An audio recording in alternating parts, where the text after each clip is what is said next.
आज राज्यातील सर्व लाडक्या बहिणींच्या खात्यामध्ये थेट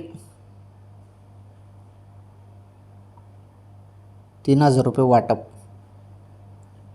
हो, हे बघा, दरमहा तुम्हाला 1,500 रुपये मिळतात लाडकी बहीण योजनेमार्फत. परंतु आता तुम्हाला डायरेक्ट 3,000 रुपये. कशामुळे 3,000 रुपये? 2 हप्ते एकत्र.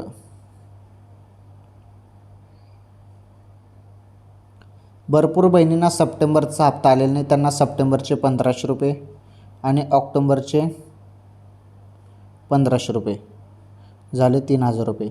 आणि ज्यांना सर्व हप्ते मिळालेले आहेत त्यांना मग फक्त आता ऑक्टोंबरचे 1,500 रुपये येतील. आणि ज्यांना मागील हप्त्याचे पैसे आले नाहीत त्यांना सप्टेंबर आणि ऑक्टोबरचे 3,000 रुपये येतील. आणि ज्यांना सर्व हप्ते मिळाले आहेत त्यांना फक्त 1,500 रुपये ऑक्टोबरचे येतील. ओके, कोणत्या क्षणी हप्ता जमा होईल आता?